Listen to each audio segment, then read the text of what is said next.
A Magazine, hoy con el psicólogo criminalista Danilo Lugo, y les quiero leer un poquitico para que todos sepan quién es Danilo Lugo. Danilo Lugo, psicólogo criminalista, experto en temas de prevención y educación sobre la ley, la violación de la ley. Con amplia experiencia en el campo de la inmigración norteamericana, los problemas que afrontan los inmigrantes en los Estados Unidos, la asimilación a su nueva cultura, la legalización de su estatus, obviamente esta palabra es muy importante en este país, el desarrollo social y las fallas por desconocimiento de la ley.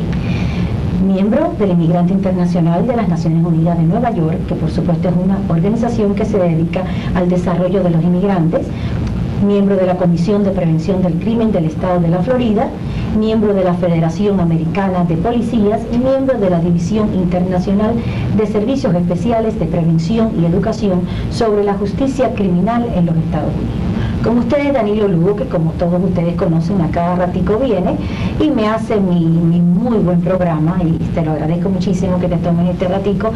Yo quiero hablar de los inmigrantes, de las leyes de inmigración, porque hay muchísimos problemas que a lo mejor ustedes pueden beneficiar.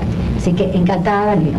Bien, muchas gracias, Gisela, y muchas gracias también a Hit TV realmente, porque estos programas que son de servicio público enseñan a la gente, educan a la gente y también ayudan a que la persona quizá a lo mejor evite dolores de cabeza por la ignorancia de la ley. Muy importante. Hay un dicho que dice que la ignorancia de la ley no justifica la inocencia. Y vale la aclaración, primero hay mucha gente que cree que yo soy abogado de inmigración y que hago casos de inmigración. Yo quiero decir que yo no soy abogado de inmigración, yo no hago casos de inmigración.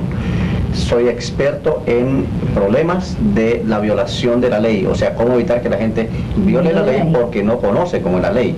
Entonces hay una pequeña diferencia entre el abogado de inmigración, que trabaja con casos específicamente de inmigración, que es experto en temas de inmigración, y alguien que es experto en cómo evitar que la gente cometa errores. Así mismo como el de inmigración, también trabajamos sobre el caso de la justicia criminal o la aplicación de la ley. Eso es otra cosa diferente. Vamos a averiguar cómo los Estados Unidos controlan a los inmigrantes, que eso es muy importante. Mira, hay una agencia de los Estados Unidos que, por supuesto, una de las agencias más temibles, o el ogro, digamos así, de todas las agencias federales, entre comillas, porque todo el mundo le tiene miedo, es la Agencia de Naturalización o Inmigración y Naturalización de los Estados Unidos. Es una de las agencias más antiguas de los Estados Unidos y precisamente se formó esta agencia por un decreto de la presidencia de los Estados Unidos a finales del siglo pasado, en la época de los 1870s, cuando la gran gama de inmigrantes que llegaron procedentes de Europa, buscando la tierra de libertad, buscando un mejor vivir, cuando huían de las pestes o de los problemas en Europa, también de la persecución. Y esta agencia simplemente fue una agencia de control, más bien, de control migratorio, para establecer un censo de las personas que entraban, de las personas que llegaban a los Estados Unidos, a la tierra de libertad, de las personas que iban a vivir y a tener su forma de vida diferente como en Europa.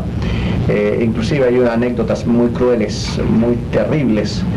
Todavía queda como evidencia el Museo del Inmigrante en la ciudad de Nueva York, en la isla, al frente de la Estatua de la Libertad, que queda en la isla del Gobernador, donde funcionó por primera vez el sistema de control de inmigrantes. Llegaban aquellos vapores en aquella época a Nueva York, y los inmigrantes eran bajados en esta isla y se sometían a una cuarentena, o sea, una especie de tiempo hasta que se desarrollaran algún tipo de enfermedades o virus que traían, y también para el sometimiento al control, o sea, donde se hacía un examen médico, una inspección de su documentación, donde se establecía el grupo étnico que iban a vivir, el reasentamiento y la planificación de cómo iba a ser esa vida de esa persona en los Estados Unidos.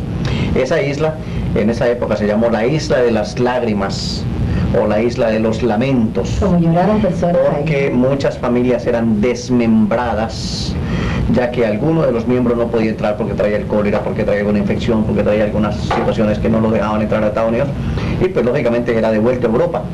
Y prácticamente era matarlo, era morir para esa familia. Era un miembro que no podía entrar a los Estados Unidos, mientras el padre, la madre y los demás hermanos podían entrar. En fin, cosas así por decir así más o menos. De allí que la Estatua de la Libertad de 1886, que fue inaugurada en la isla de Ellis, quedaba al frente de esta isla, y todo el mundo empezó a llamarla la Estatua de la Libertad, pero realmente no fue la Estatua de la Libertad, sino que era un faro para alumbrar la entrada de los barcos. Esa es la gran dama allí, de Nueva York. estoy haciendo un poquito de la historia para por qué se formó el Departamento de Inmigración y Naturalización de los Estados Unidos, que es la agencia que hoy en día vela por el control de los inmigrantes en este país. Yo estoy segura que muchos de los padres que van a pasear en Nueva York llevan a sus niños en ese barquito que los lleva no solo a la Estatua de la Libertad, sino al museo que nos está hablando, que fue el lugar donde tenían a los inmigrantes. Muy bonito, muy digno de ver, sobre todo como todos nosotros hemos venido de otros lugares, pues yo creo que es una historia digna de ver y de aprender, y que todos sus hijos lo sepan. ¿Cómo entran?